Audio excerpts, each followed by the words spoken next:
And what are we here to talk about tonight? Andy Warhol. Andy Warhol. Welcome to the Finding Favorites podcast, where we explore your favorite things without using an algorithm. Here's your host, Leah Jones. Hello and welcome to Finding Favorites. I'm your host, Leah Jones, and I'm back with another episode of the podcast where we talk to people about their favorite things. This week I have my pod mate, my indoor friend for the quarantine, Ezra Butler. You'll find Ezra on Twitter at Ezra Butler. He's on Instagram under the same name. Also on Instagram as Ezra Butler Art. We are longtime friends, originally from the internet, and crossed over into real life 12 or 13 years ago. So pretty fantastic. I hope you are all doing well. This has been another very difficult week. Thank you to everyone who sent well wishes, thoughts, and condolences about Lucy. I think true to Lucy's spirit, I found two other friends in completely different circles who also knew Lucy. And so that she just had this tremendous network of good people. So thank you for your notes about her. As we head into this week, it's Martin Luther King Jr. Day on Monday. And then later in the week is the Biden inauguration. And then we begin the long process of fixing the systems we live in the United States. So without further ado, here's my interview with Ezra Butler. Follow him online and stay home, stay safe, wear your mask, and wash your hands.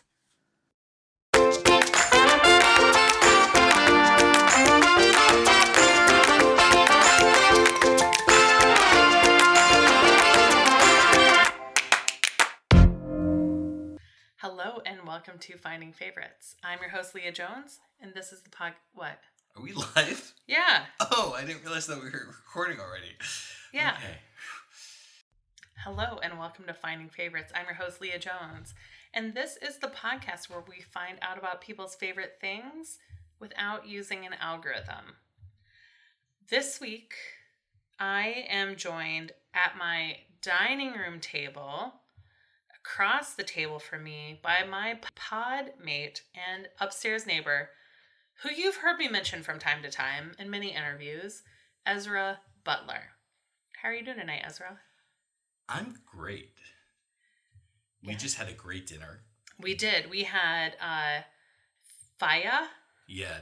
So here's the thing, listeners. I've never done an in-person podcast before. Normally I'm on Zoom, where there's a delay built in that gives you time to sense how somebody is reacting to your question. And normally there's two tracks. So when there's hesitations or internet goes bonkers, I mute that out. I do not have the technical skills to bring you this podcast today with two microphones, nor do I know how to do an interview in person. So tonight's an experiment, but as I've said all along, we're learning in person. Well, it's also a conversation, and basically we're inviting everybody to listen to one of our many conversations that we have on any given night of the week. I know. We used to have them in the yard. Yes. Before it was snowing. It's cold out. It's not so cold. You are also now properly outfitted for a Midwestern winter. You know what is weird about that? So on your advice, I bought that like really heavy Lands' End coat. Mm-hmm. And you said you have to wear this heavy coat and it's got to cover your butt and your head and everything. And today I went to Mariano's and I was wearing... Were you schwitzing? I was schwitzing so much. And then as I was walking home, it wasn't that cold. It was 30 whatever. And I'm hot. I get into my apartment because I'm also wearing this N95 mask. And I just like take it off and I'm literally sweating because it was so hot out. With the jacket on. Yeah, I mean, to be fair, the advice we gave you was advice for winter where you're commuting and you're going on and off the train and you're walking through wind tunnels downtown, and not for like a kind of strangely warm winter. Although, not knock on wood, I don't want this to happen. There might be a polar vortex coming. That's fun. When I do my morning walk every day to the coffee shop. Yeah.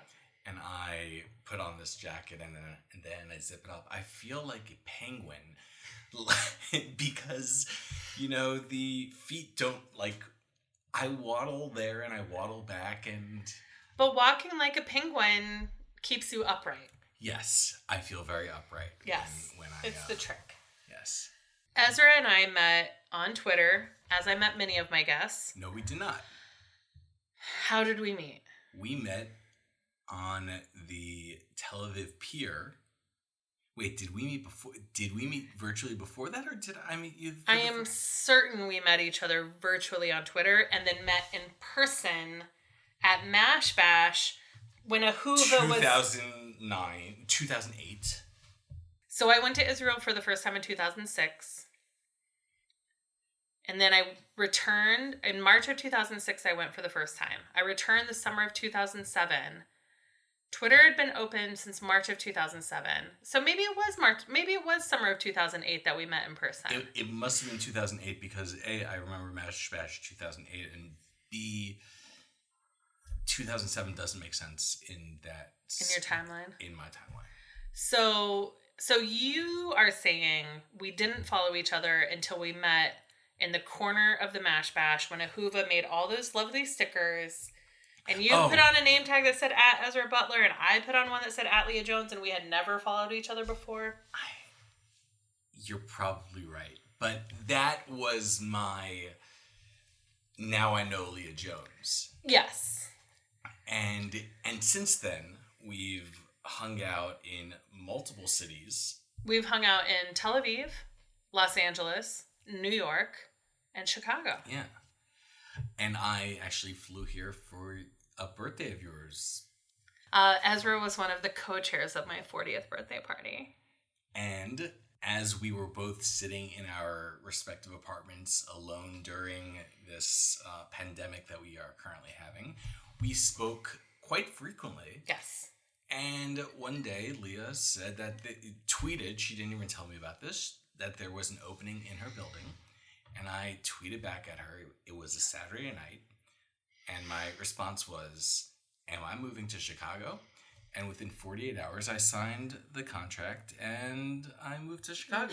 You've been here since Labor Day-ish weekend. September 1st. Yeah. You moved cross-country in a U-Haul.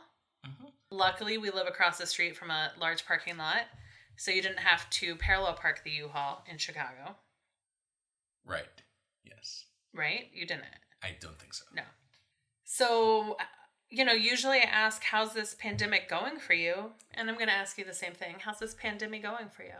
Well, I've got this amazing downstairs neighbor. I know Jen and Matt are great, right? They are. No, I mean, like, I needed drugs the other day. I mean, Tylenol. Yep. The other day, and I just texted Jen, and she's like, "Sure, I'll give you drugs." I mean, Tylenol. Yep. And people keep on asking me, like, how's Chicago? And I know my room, my view, and your apartment. Yeah. And that's my Chicago. Your Chicago also includes a coffee shop that you put your hand into every day. Yes.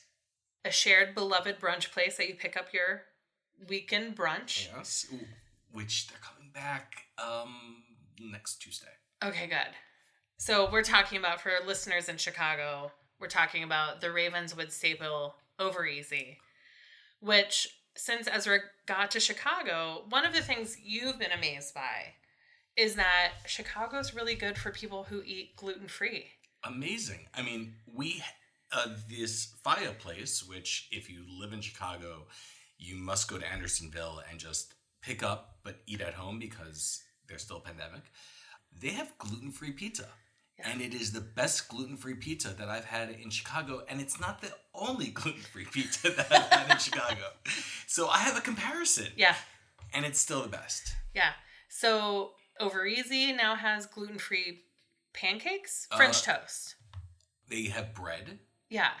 And they have a French toast, yes. Yeah. I wasn't telling Ezra that on the weekends I was going and picking up brunch from Over Easy because I didn't know they had gluten-free food. And so I didn't want to brag on him about like these amazing brunches I was getting. And then one day we were like on WhatsApp from 2 floors away from each other talking about brunch. And I looked and I was like, oh, they at least have gluten-free toast. And then he looked at it with a finer eye and noticed there were more than just toast options. So, but ironically, we've actually never had brunch together from there. That's true. That would be a step too far. Yeah. Over Easy is a place I go by myself. Or I tell friends, order for an 11 a.m. pickup and we'll go to the dugout. We'll go to the baseball field across the street. I get it. You know, we all need our, space and our, I'm an outdoor brunch person. Yes. Moving to Chicago in the middle of the pandemic is not a great way to get to know Chicago. But you know the grid now? Yeah. You forced me to learn the grid on my first day here. And I was able to, I had walked over to Lake Michigan. Mm-hmm. And then I promptly got lost because I was like walking all around, and I walked to a street and I looked at the number and I knew exactly where I was. And I thought, wow, Leah's probably felling right now about how I'm not lost. I was. So Ezra and I met 12 years ago, coming up on 13. Yeah. We're coming up on our bar mitzvah of our friendship. Mostly has been a long distance friendship, and now we are pod mates, and now he's on my podcast. Yes, and I actually had a really hard time.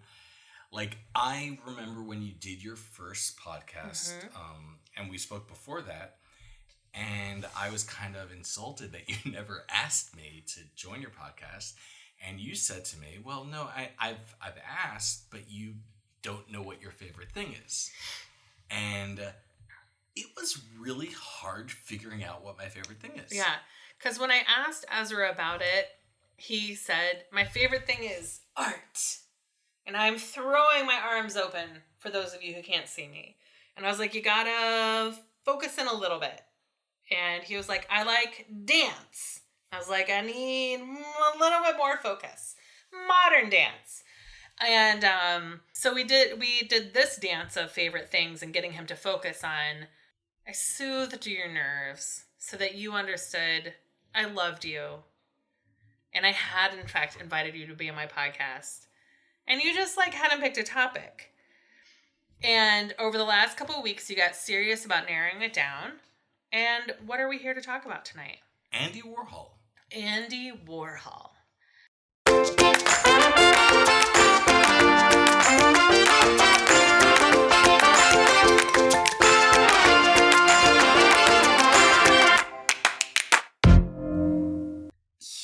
Was a lot of things, and I think that's what I love about him. But even more, over the last, I guess, 15 years, in many ways, Andy Warhol has kind of resurfaced in different venues and different aspects. Yeah. So for people listening, I will obviously the show notes would be full of notes. Andy Warhol, at the most basic level, you know him for the Campbell Soup lithograph. Right. So screen prints, I think, actually they were. So Andy Warhol was born in Pittsburgh, and in the 50s had moved to New York and was an out gay man, and he was an illustrator for Madison Avenue. Mm-hmm.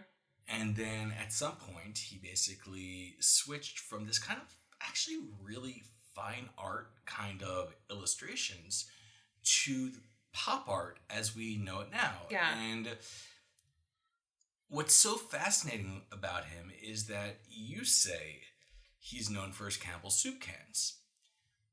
Other people think that he's famous for his Marylands. Mm-hmm. Other people, may think that he's famous for his Mao, or there are so many different things that he had done, and his art really goes the gamut. Yeah. And what I loved about him so much, and what I love about him, is that he could draw. And by the way, this is one of these things which I've noticed with everyone from Mondrian to Kandinsky to like all these just artists that it looks like, oh, my child could do that, or it's just lines, or it's just these symbols and they're meaningless. And then you look at their earlier stuff and you're like, they can paint. They have talent, meaning they can tell a story using a traditional scene, or they could do what they want to do in this other way. And do something abstract. I think I was listening to a podcast before dinner. People's go-to for this type of explanation is Picasso.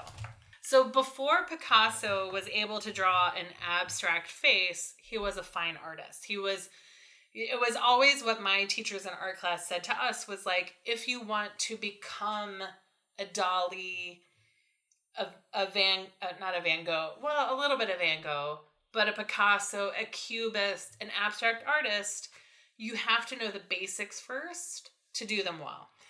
But what I want to know, Ezra, is what was your first interaction with a Warhol piece?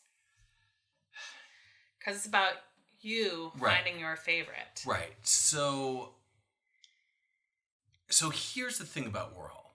And here's the thing about, so when I was a child, when I was 12 and 13, I was artistic. Mm-hmm. And I was actually given for my bar mitzvah art lessons, which I learned how to paint oils and pastels. And I created some things, and when I was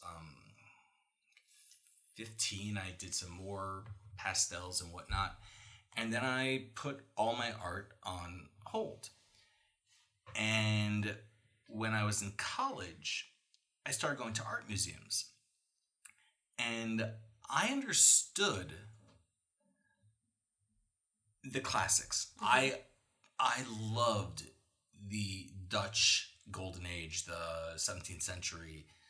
I actually, one day, I went to Washington, D.C. from New York, where I lived, and I spent a day or two just in the Dutch Golden Age room in the National Gallery. So that's Rembrandt? It's Rembrandt, it's Vermeer, it's and what I loved most about that, I mean, so my master's was in history of comparative religion. Mm-hmm. And art was really important for me because I knew Judaism and I know the Old Testament very well and I know all the Jewish sources, but I actually learned a lot about Christianity through art. Well, right, because the art of the time was how the church communicated to an illiterate populace their religion. Right. Is like we have to use paintings, stained glass, sculpture to tell the story of our religion because people can't read it on their own. And so I learned about a lot of Christianity that way, and that was kind of my jumping off point for learning other things about Christianity because I already had the basics. And then I remember going to museums, and I actually went with a friend who was very into modern art. and contemporary art, and she had gone to art school. And we had one day gone, I think we went to the Met, and then we went to MoMA in New York, the Metropolitan Museum of Art, and then to the Museum of Modern Art. And I loved the Met. The Met was amazing. Monet, Velasquez, like everything. I just loved it. And then I didn't understand at all what I saw at MoMA. It wasn't a language which I could speak. Mm-hmm. It was... I didn't understand what I was seeing. And... So to go from such... Like, if we just lean in hard to the Dutch period, which is so... I was about to say so figurative, but like had a language of religion, a system of symbols. So that's actually exactly the opposite. I fell in love with the Dutch because they were the first people who did not have religion in their paintings. They had the first secular paintings. Okay, so like woman with a pearl earring. And you have all of these... Now, of course, there were religious paintings, but you have all of these things of those fish dealers and inside a kitchen. And I always had actually compared it to kind of sitcoms because, when we were coming of age, Friends was on.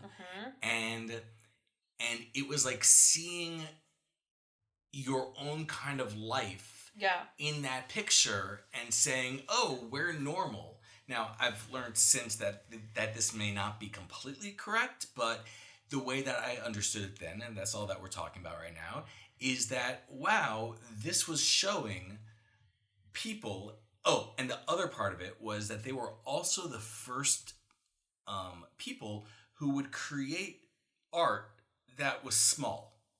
And they called it cupboard art. And cupboard art was something that everyone could afford, or many people could afford, as opposed to, if we think about the earlier masters, we have these massive paintings, and those were all in the church and whatnot. So I became obsessed with that, and at the same point, I was studying about Spinoza, who was a philosopher living at the same time-ish. And so art for me was very much, it was combining my past of caring about art and my present of caring about religion and caring about thought and caring about this whole secularization and whatnot. And I just remembered still. And one day I flipped the switch in my mind. And I think that it was partially because of the Met MoMA trip. Maybe, but it was partially because of the Dutch. Because my realization was the concept was more, what is going on in the mind of the artist? What is the artist trying to tell? As opposed to, what am I seeing? So, first Warhol. I don't remember my first Warhol. That's the weird part about this entire thing. Okay. Warhol, at the beginning, I saw Warhol like I saw Lichtenstein and everyone else, and I'm like, okay, these are modern, it's pop art, it's something, I get it, it's graphic, it's alive. My first Warhol, and why I said he's known for Campbell soup cans, is which Ezra has brought down a Warhol print of Campbell soup cans. Is so my dad my parents are both artists. My dad does a lot of screen print. If you're in my living room, you'll see I've got an Obama Lincoln, I've got a George Bush Alfred E. Newman. Oh, is that your dad? Yeah. Oh, I didn't realize that. You didn't tell me that. I saw it, and it's like I've always loved it, and then I'm like, okay, you bought it somewhere, but that's your dad. Those are really cool. Yeah, those are for my dad. A lot of, I mean, this room is actually the room with like my dad's stuff in it. But the living room has, I don't know, something like 12 pieces from my dad. And also one from your mom? Yep. And many also from Phineas Jones, who is not related, but whose art I collect. That's here on the wall, but like all the octopus stuff is Phineas Jones, who I see once a year at a Halloween party, and we have an awkward hello because I'm a huge fan of his, and I'm just like a person he sees once a year at a party. I'm going to say Signal Catalog or Wireless Catalog, which were the catalogs of NPR. Sold a Campbell Soup shirt. And so my sister and I, one of like our first like a graphic t-shirt that I have a clear memory of was both of us getting a Campbell's Soup t-shirt with like a gold screen print on for like the circle and stuff. Cool. So for me, my first Warhol is like very clear. And then I had kind of a college interest in Basquiat, and so I've been to Basquiat exhibits, which you can't see Basquiat without seeing Warhol. Well, and that I think plays into what I love about Warhol. Warhol from the 60s had this thing called the Factory, where was the place where he did his screen prints and where he experimented and where all of anyone who was anyone in New York came to the Factory, hung out. Yeah. It was the place. And people would work there, and he was the only one paying rent, and everyone else was kind of just living, creating, and, you know... This is like cool art co-op without the co-op part? Right. Yeah. And he always had this community of people who he would kind of... When I say the word support, I don't mean financially only, but also emotionally. And it was just a group of people. And by the 80s, he was already very famous. And that's when he started Interview Magazine. And he basically at some point said, I want to promote my friends who are artists, and I want to have a platform that I can, well, not only artists, but I want to be able to promote the people I like. Right. And Basquiat was one of these, you know, people who he helped just bring out into the world. And then he actually created something like 45, 55, like a ton of work with Basquiat. Yeah. Now, if you look at those works, I was at a Warhol retrospective a couple of years ago at the Whitney in New York, and you look at everything else, and then you look at the Basquiat Warhols, and there's just this disconnect. I mean, because Basquiat he's amazing, but he's so different. Like, right, he's like 30 years younger, a young black man. I'm not even talking about that. I'm talking about his art. His art is, I want to say raw. It's like visceral. I think it is. Yeah, I think raw, visceral. And Warhol, if there's one word to describe any Warhol, it is very perfectly composed. That's 3 words. Composed. Right. He's doing screen print. He's experimenting with like the reproduction of an image, the like taking something we all think we know and reproducing it and changing it slightly. But it's not like Basquiat is more graffiti and like the energy of street graffiti. Or the energy of street graffiti meets the energy of, and I mean this with the biggest, you know, positive energy of caveman paintings, of literally what people drew on the walls. It's raw and it's amazing. And the fact that Warhol, who is so perfect in everything he does, could go and produce somebody basically who was just so raw in what he did, and then collaborate with him was just, it spoke mountains about Warhol. And like I was thinking about in the lead up to this interview, podcast thing, us sitting here at this table, just going through my mind of all the different types of Warhols that there are, and also all the kind of homages to Warhol that I have in my own apartment. And I started realizing, wow, and this is kind of why I said, like, I can't see him only as the Campbell Soup guy.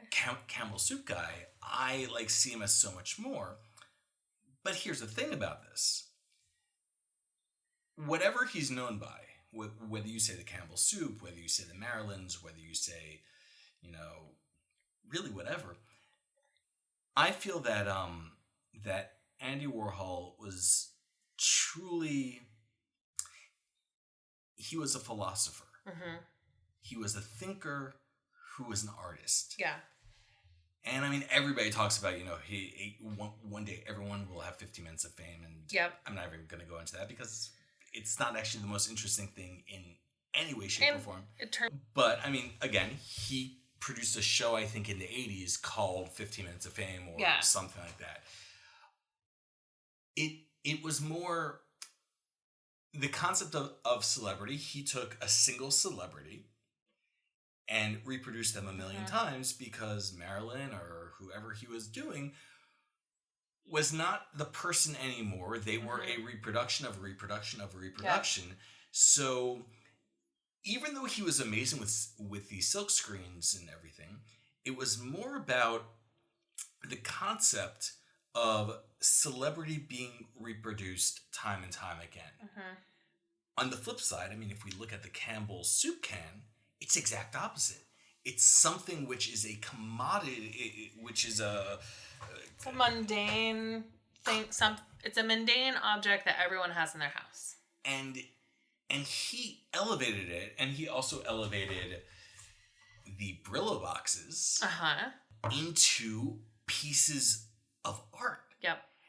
And it's kind of his Madison Avenue thinking of how advertisements could be art and how, all these things could be art. But I really like the way how he kind of messed with our understanding of a celebrity, that basically once we make somebody a celebrity, they're kind of cheapened and we don't get the full 100% of them. Sure.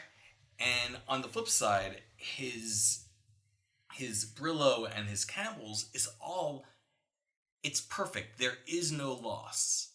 Like when you look at it, the color is always spot on, unlike in his other ones. Right. And so that was kind of the first thing which I kind of realized that, he played with these types of...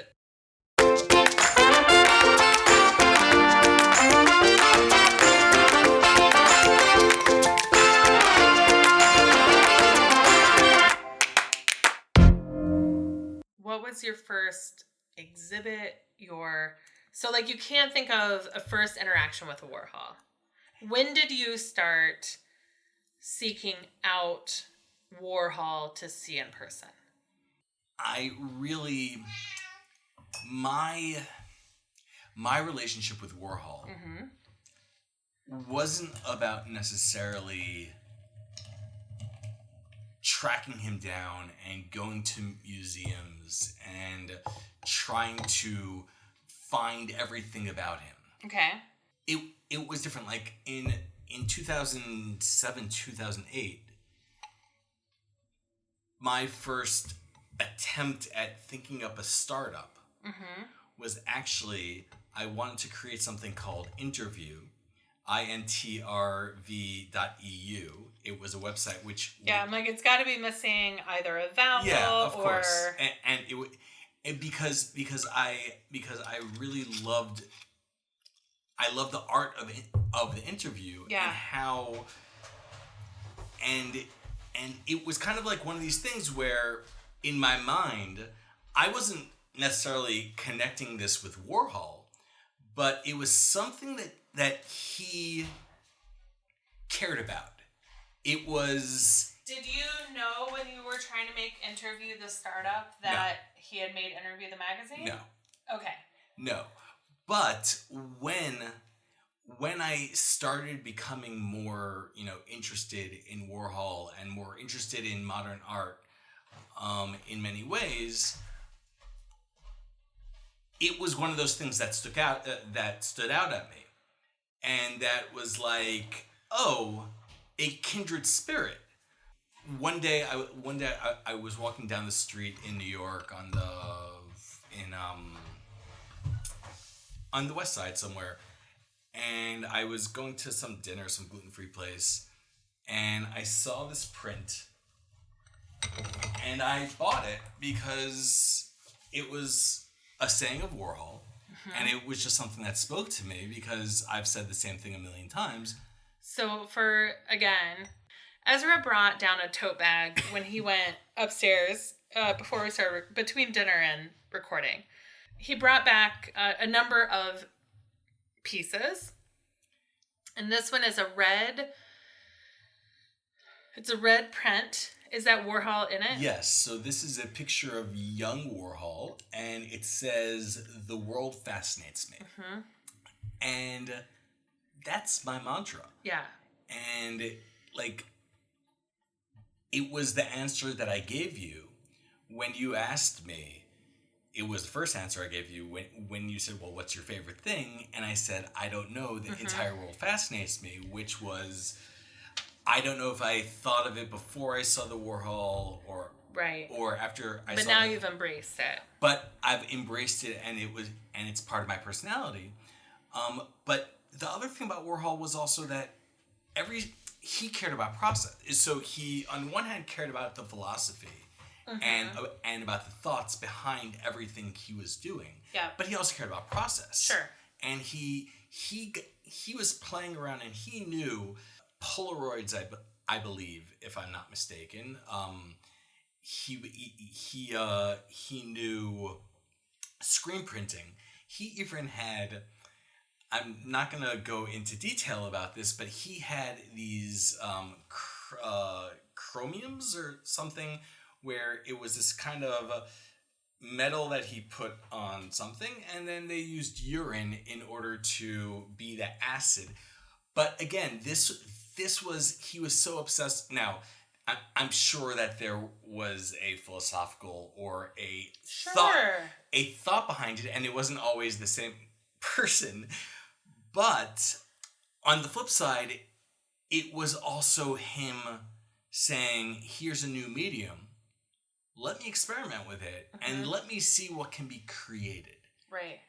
And so I feel like the reason why he's my favorite, even though I love his art, I have a lot of his art, is more because of who he was, because of how he thought, because of how he lived his life, much more than me loving the Campbell soup can.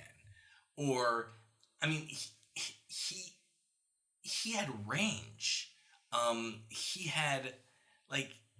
He created these massive photos of an electric chair and of gruesome car crashes. Because, again, we are all obsessed with that.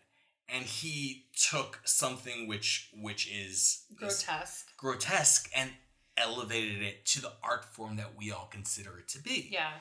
He created front pages of newspapers in the same way. He had just this sense of whimsy, and whimsy is usually meant to be something, kind of silly. He had a sense of winking at us every single time we see one of his pieces. He's winking at us and saying, you know why I'm thinking this. Yeah. He's breaking the fourth wall. Always. Yeah. And that's what I love about him. And so I've seen him in museums around the world, and I most recently I think this retrospective at the Whitney that I went to, I brought at least 4 different guys there, and each time I found new things, and I just loved it. Yeah. But it was, I think, one of the first times which I also thought, wow, I've seen snippets. I've seen these individual pieces of his. I could see any of these and know that they were Warhol's, but I never saw it like his oeuvre, his entire corpus. Was it organized in a way that as you walked through the Whitney, you walked through the years? Or did they say, this is the room with screen prints, this is the room with photography, was it divided by medium, or was it a chronological viewing so you could experience the progression? It was more chronological. Yeah.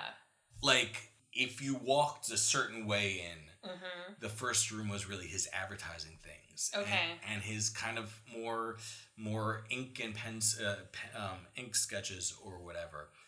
And his shoes, and he had this thing where he... Oh, he did do beautifully illustrated, whimsical, wild, royal shoes, didn't he? Yes, so it actually, almost it makes me think of Shel Silverstein, but they're not related at all. Or right. Are they? No, so I don't think that they are, but sorry, I also randomly have postcards by him from some exhibit I saw. Ezra has once again gone into his tote bag, which now I think is Mary Poppins level of infinitesimal objects, and he's pulled out a souvenir set of postcards. So not only did he bring down the World Fascinates Me, a Brillo box, a Campbell's Soup montage. Now he has brought down easily another 50 Warhol pieces. 25, I think. Oh, just 25. So here are some of his shoes that he drew, but if I'm not mistaken, he did a series of shoes based on people. So both men and women, and they were all women's shoes, and they were all their personality translated into a shoe, and that's probably what you're thinking about. It's something with possibly more of a Betsy Johnson feel. Yes. That's it? Okay. Yes. That's what I'm remembering. That was earlier in his career, but also this is why I say it's somewhat chronological, but also kind of all his ink drawing things were in the first room, but it like I said, it was also his earlier things, because after a certain year he wasn't really doing those kinds of inks. And although so one thing which I'm not plugging myself, but I've become an artist in the year since, in the 10 months, it's almost a year. Yeah. Since the pandemic.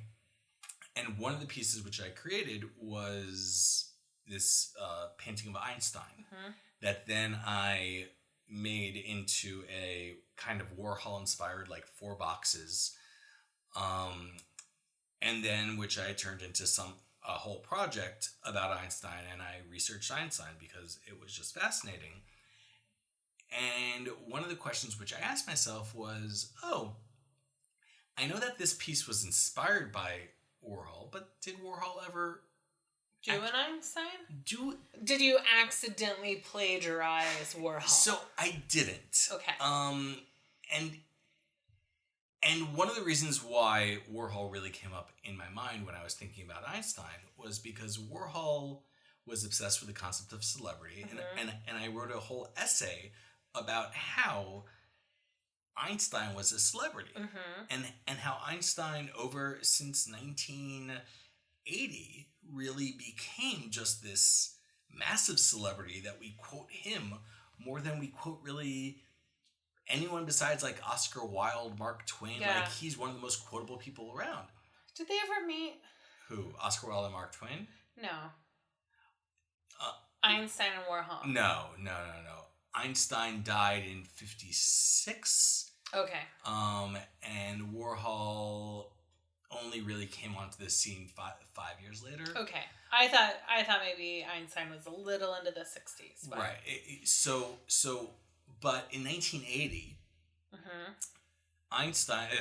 Warhol was commissioned by the Jewish Museum. Is Warhol Jewish? No. Okay. He's Catholic, Polish, from Pittsburgh. Like, I went to high school. My family's from Pittsburgh. Yep.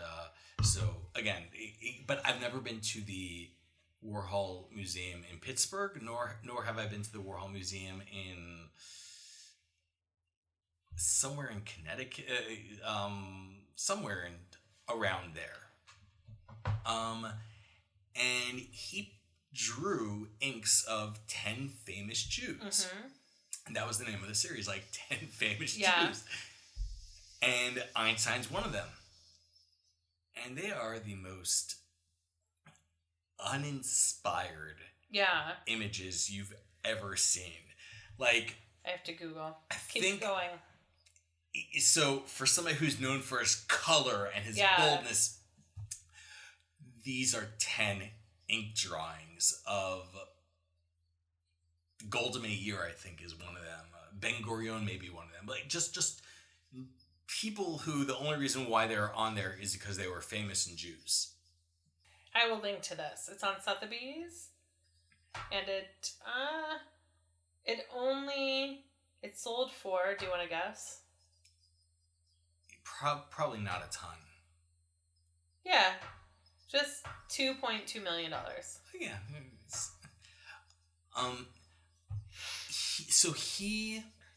So apparently people hated it when it came out, and his response was, "It will sell." And that was one of these kinds of, parts about him where on one hand he was about the art, and on the other hand he was about the business and commerce. And it's something which I just think a lot about. When I was in LA, I started a fake campaign, basically. I wanted to make t-shirts. Right. But I didn't know what to put on the t-shirts. Yeah. And I wanted it to be something where it could, again, this is 2014 to 2013, like that would tongue-in-cheek have just this sense of humor where everyone can wear these t-shirts regardless of what you thought, what your taste was. But that wasn't really offensive to anybody because like got milk is offensive to people who are lactose intolerant. The concept was #boycott bad art. And I had all these t-shirts made, and then I said, well, in order to do this, one of the things that you do is you make shareable content for Instagram and for whatever. So I created these, the Economist Red, this, and then in white lettering, I did these quotes about bad art and other artists from famous artists that would make people just think and convey the concept of bad art. So Ezra's going back into his Mary Poppins tote bag. And pulling out another framed print. So this is what I made. Which is flipping around to reveal to me. And this was in every box that we sent of the t-shirt, and then we sent some crayons and some other stuff. And this was a large sticker, which was like when you opened up for unboxing, like this would be what you saw. And it said, "I always like to see if the art across the street is better than mine. Andy Warhol, boycott bad art."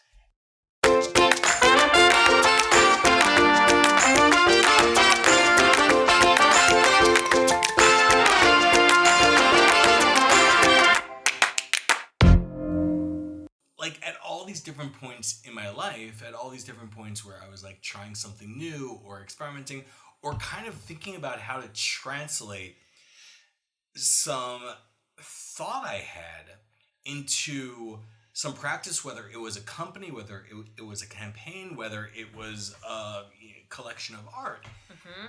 He had something to say about that. Yeah. And that was kind of why, like, so when you ask me, like, who's my favorite, it's because I guess I think like him in many ways. Mm-hmm. I care about process. I want to understand how everything works. And he cared about that. He cared about that too. That was, I think, more than anything else, in his execution. It was about the execution, but on the flip side, he touched geopolitics. He touched, the concept of vanity. He touched celebrity. He touched all these different things, and it's just fascinating, like his range. And so that's kind of why, a really long way of saying, for many people, seeing his art would be the first the instigating moment of a adoration. And for me, it was the understanding of his art. So Degas, we know the ballerinas, and we think about Degas and ballerinas, and Degas, and this is going to be about Degas and ballerinas. Apparently what was so fascinating with Degas and ballerinas was his point of view of where he was painting the ballerinas from. He wasn't painting them from off a stage. Mm-hmm. He was painting them from up close. He basically was putting you not seeing them on stage, but putting you seeing them in the studio, mm-hmm. which apparently, I did not know this before, but it was something that was unlike everyone else did. Sure. And so even though he was realistic, his ballerinas look like ballerinas, his philosophy in why he was painting the ballerinas like this was kind of radical.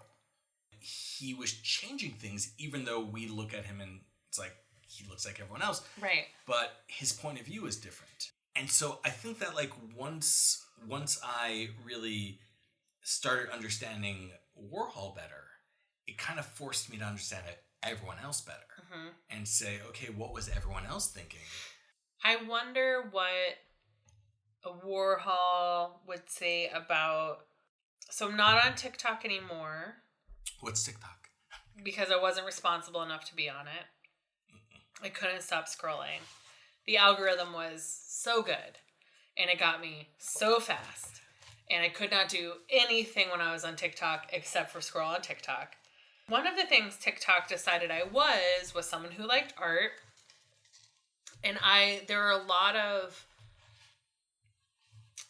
craft process videos on TikTok of people doing, whether it's resin pouring or people who have like paint cans tied to strings and they're swinging it over a spinning canvas. And I'm not necessarily interested in the end product, but the video of watching people make that type of art is hypnotic. So I think, well, I'll say one thing and then I'll explain. I was at the gift shop of the Whitney 3 years ago. And I don't remember who I was with, but I remember saying something to the lines of, there were like Warhol colored pencils. Mm-hmm. And I'm like, what would he have said about that? And the guy who was I just remember that he was this very Upper East Side, this wealthy, older gentleman, said Warhol would have loved this. Like he was completely just, he loved the concept of commercialization. Mm-hmm. I think Warhol would have loved TikTok videos about the process. Yeah. I think that that's exactly the kind of it's kind of the Venn diagram of the concept of fame, and so this philosophical, let's say, thought, and this concept of understanding the process of how paint works, or Right. and those two things together are like a Warhol wet dream. I mean, Yeah. those are like, and the fact that again, with one of the things which I heard about TikTok was that the way the algorithm works. So you're looking at it from the side of the viewer, but from the side of the creator, every creator begins every video with 100 views. Right. And so everyone has the chance of going viral. Mm-hmm. Has the exact same chance of going viral in that way. Because once they see what the interaction is or something, they Yeah, because you get some endorphins. It's like, oh, my first video got so many views. Okay, I'll make another one. But also the video, the more people who interact with it, then the more that video is shared, right, with other people, and again, that's kind of, I mean, again, we're not talking about the 15 minutes of fame, but that's World 15 minutes of fame, right. It's giving everybody an equal ability to become famous based on ability, rather than who you know. What is the biggest trip you've ever gone on to interact with Warhol? What's the biggest effort you've ever made to interact with Warhol? Asking 4 different guys to go to the Whitney with me. I mean, that's a solid plan. A couple were dates, I think. I think one was, and it was friends. But I mean, I think that part of it was just I mean, I've had some movies that I've seen. I saw The Big Sick, Kumail Nanjiani's first movie that he wrote, in the theater probably 3 different times within the first 2 weeks it opened. You're a fangirl by definition of whatever you fangirl big. You don't go... Right now, you are wearing a t-shirt that says Bartlett and Hamilton and Lyman and Burr. Like, which is 2 of your fandoms, like, just completely colliding because you're a fangirl. That's who you are. And you embrace it. That is an uncomfortable statement. But true. And only became true with Hamilton. And so this shirt that I'm wearing, that I didn't even think about how we were doing this interview today, is a shirt that Ezra and I went and saw Fun Home, a Fun Home matinee, like on a Tuesday or Wednesday. What day did they do daytime? Wednesday. On a Wednesday in Manhattan, or on Broadway, sorry. And after that, like, I'm just like, my eyes, I've cried so much I can't open my eyes. It was that day. It was that day. Oh my God! I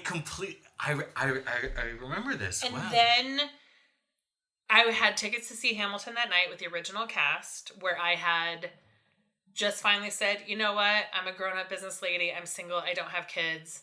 I am paying the equivalent of my rent to go to New York for 2 nights to see Hamilton original Broadway cast. And I had won lottery tickets to see Fun Home when it was still being presented in the round. So Ezra and I saw Fun Home, and I was like, you know what I need for tonight to go see Hamilton for the first time ever? I was like, I need a custom t-shirt that's a West Wing plus Hamilton t-shirt. Dragged Ezra from Broadway downtown, further downtown. I mean, we went to like a 1-room office where they made custom shirts, where their intention was that you ordered the shirt from the internet and they never saw you. And I straight up showed up on their doorstep and I was like, knock, knock, knock. Hello, I would like a ridiculous Hamilton and West Wing shirt made for me before I go see the show tonight. And I will change in the alley. I actually think that you got that from the place where I ultimately got all of my custom t-shirts. Oh, really? I think so. I don't know how many times I've tweeted about Warhol. I don't think you need to tweet about your favorite thing in order for it to be your favorite thing. I get into... Fangirling is an outward expression of your favorite thing. Yes. And this is not the fangirl podcast. Right. And I don't think that I am the fangirl type of person. Like, I don't have that personality. Right. It's not your brand. But that said, when I love something, when I love a director, when I love a artist, when I love a thinker, their work inspires everything else I do. And for me, that is the highest compliment. When I see Einstein, I have to think of celebrity. And when I think of celebrity, I have to think of Warhol. And, sure. And I have to consider what is celebrity based on Warhol, because he's the person who kind of taught me about what celebrity is. Yeah. And yeah, that's so, I mean, I do love so many things, but I think that the thing that, for me, love is really, or obsession is a thing that gets me to do other things and to take that inspiration and create something myself with it. Yeah. I can easily imagine you, when you sell Happy Not Happy, or an idea, when you have an idea that gets picked up by VC and then there's an exit and you make your millions. I can fully see you buying a warehouse and that you would want to create a space like the factory. I've literally had a dream. Yeah. And again, I don't know if it was, I don't know if it was before Warhol or after Warhol or during Warhol, but it was my dream to basically have a building where every floor, like, I'm embarrassed by this, but where the ground floor is like entrance, but also a like kind of cafe and bookstore, because, you know, and tea shop. That is on brand. And tea shop and everything, and it's like nice. And then there are business offices and there are studios and everything above. And then down below, there is a burlesque like cabaret, like behind some sort of like false door that people get dressed up every night, because burlesque and cabaret are two of the greatest art forms in the world. Yeah. And having a building that goes to technology and research and art and performance, like, and other people doing, and people, like, everybody interacting, like, that's my dream. Yeah. I still look at places and like, even a couple of weeks ago, I was walking by a place and thought, how much would this building cost? Yeah. But yes, so that's that's my dream. Yeah. To have a place where I can be creative, where other people can be creative. Like, one thing which this podcast is, and I mean, I think that you are that person as well. You, like Warhol, promote your friends, and you want to share them with the world. You know that you have that cachet from, you know, everything that you've done in life, and you know that you've known the people, and you say, I don't want to be here alone, and I don't care about the fame or whatever. Like, you shut down your Twitter account when it had a ton because you wanted to just be yourself. But you want to bring other people with you. And you want to, like, promote people and get them and get their favorites and get, you know, them understood by other people. So I think that Warhol would have loved you, basically. Ooh. Thank you. Do you have anything you'd like to promote? Oh, wow. Do you want people to follow you on the internet? I mean, you could follow me if you want. I'm not interesting. I'm Ezra Butler in all the different places. You're also at Ezra Butler Art in some places. Right. So, if you go to EzraButlerArt.com, I believe, it's art that I've created really over the pandemic, and it's been an evolution. And I've also created this project called Atomic Einstein, which is atomiceinstein.com. And it's really kind of inspired by Warhol in the fact that I'm trying to take what I understand about Einstein, for example, and translate it into art. Yep. So Einstein didn't believe in randomness.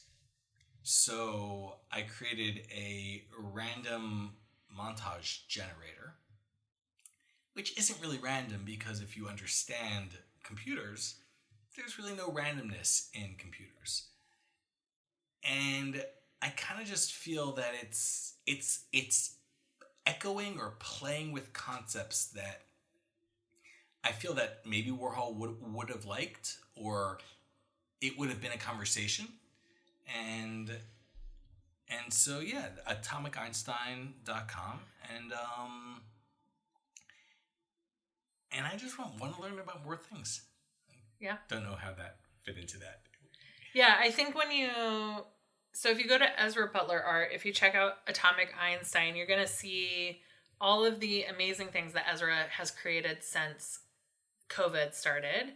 It started with acrylic paints on manila folders and has expanded to, right now he's got a super fancy iPad in front of me with a special like Apple Pencil.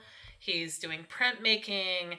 This Atomic Einstein effort, there are 5x7s upstairs ready for you to buy. He's got these stained glass windows. He's experimenting with the Japanese art of fixing things. We have these amazing like picture rails in our apartment, and whereas I just painted them a nice white, he's actually gotten the hooks to hang his pictures on.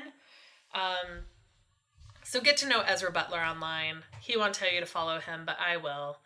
And he's also like an amazing systems analyst and problem solver.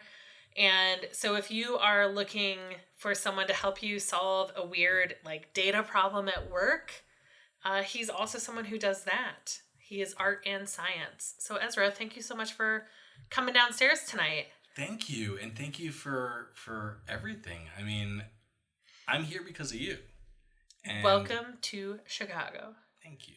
Thank you for listening to Finding Favorites with Leah Jones. Please make sure to subscribe and drop us a 5-star review on iTunes. Now, go out and enjoy your favorite things.